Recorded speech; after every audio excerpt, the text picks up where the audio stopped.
back to the YouTube channel of Pro Enzo Vids, and this afternoon I am reviewing the game that just finished between both Australia and PNG in Port Moresby, where we saw Australia be a bit too good for the Papua New Guinea side, winning 28 points to 10. So yeah, look, Australia, just too much talent. They were very good during the game. A couple of errors and the goal kicking was absolute shite, but you know what? The main thing is they won. They'll take the win, obviously, but yeah, the goal kicking was just, man, very bad. Like, it's not often you see a game where it has, 7 tries and then 0 conversions. Like, you never see that. So, yeah, the goal kicking needs to be worked on next time. But anyway, Australia won. They were too good, and PNG were courageous, I thought, but weren't strong enough. But as always, though, please be sure to like, comment, and subscribe to the channel. Your support is greatly appreciated, and most recently, actually, I've been getting a bit more subscribers. So the big goal for me right now is to get to 6K by the end of the year. So, reach 5K at the start of the year. Would be awesome to reach 6K in the same year. So please subscribe if you haven't already. But yeah, here's a review of the game. So Trey Fuller 4 times, Bradman Best, Tyron Wishart, and Tallis Duncan all got tries for Australia. So good effort by those boys to all score for Australia. I think all 4 players played really well as well. Trey Fuller was great on the wing, ended off tries very well on his wing, and I thought, yeah, he was very consistent during the game, and I thought Tallis Duncan had a great breakout game as well. So the whole Australian team did their bit, I thought, so well done to them. But I guess the first thing I will say is that PNG were very courageous and they were very tough. Their defense is obviously one thing that gets the fans up and going, because, yeah, I guess the PNG fans are very passionate. So those big hits that they produced today were obviously ones that would get the fans all excited out of their seats and whatever.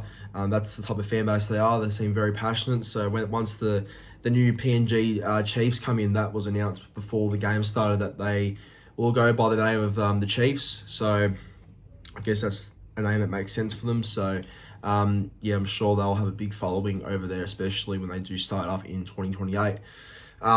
But yeah, look, they play a tough PNG. Obviously, the talent was the difference in the end, I feel like. They don't have the experience or talent that Australia do have. But I think to only have it at 28-10 with the help of 0 conversions missed, I think that helps the scoreline a little bit. But you know what, they did their best. So yeah, PNG tried hard, but wasn't enough. But yeah, look, I will just go and say that the best players for Australia, in my honest opinion, were Xiii Gray.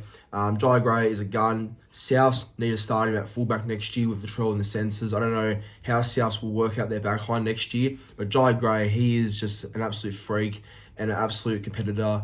You can't leave it out of the side, so I think Souths need to find a way to put Xiii Gray in their starting 13 next year, because he had a great game, I thought.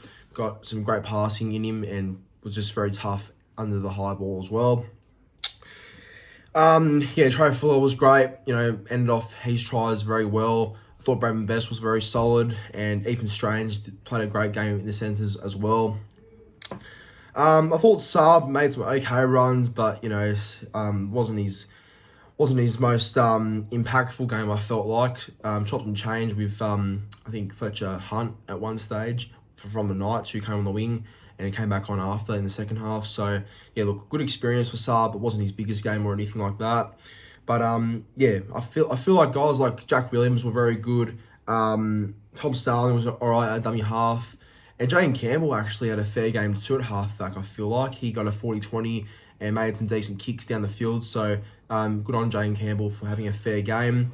As for PNG, I don't know all their names exactly, but I think their forward pack was not too bad. The hooker, whoever that was pretty good, I felt like.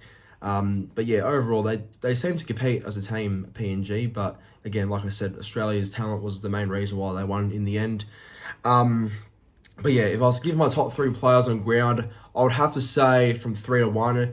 Number 3, I'll go Ethan Strange. I thought Ethan Strange's speed was really good. He's obviously a 5'8" and won 5'8" for the year for a reason, but he debuted as a centre and has the speed and has the talent to be a great centre. So maybe that's a consideration for Kevin Walters at some stage during the Australia's real team, that he could be a centre option, who knows. But yeah, play well, I thought Ethan Strange. Number 2, I'm going to give it to probably Trey Fuller. I thought Trey Fuller had an excellent game. You know, played really well when he needed to and did the job, I felt like. And number 1, in my honest opinion, the man of the match was Tallis Duncan. I thought Tallis Duncan had a great game. And, you know, he played I think he played the whole 80. I'm not too sure, but he was there for most of the game anyway. And, yeah, just played a great style of footy. I think Souths also need to keep this guy for a long time as well, if they haven't already. So, yeah, Tallis Duncan had a great game and, in my opinion, was man of the match. But 2 honourable mentions. One goes to Keon Kalamatangi. His runs were strong today, made some great carries up front, I felt like. So if Souths use him as a prop next year, that's the type of Keon they probably want, one that makes meters in that prop position. And he was captain as well, so had a fair game, I thought, Keon. And also Mitchell Moses, I thought, had a great game too. I'm not the biggest Mitchell Moses fan by any means, but once he came on, you can tell the whole side was focused and ready to go. Made a great line break that set up Tyrone Wishart's try, so I thought Mitch Moses had a great game when he came on. But overall, good win by Australia, they'll take it, and good experience for those boys that haven't really played any rep footy just yet, apart from today, so well done to them. But as always though, please be sure to like, comment and subscribe to the channel, and yeah, hope you all enjoy the review. Thank you for watching.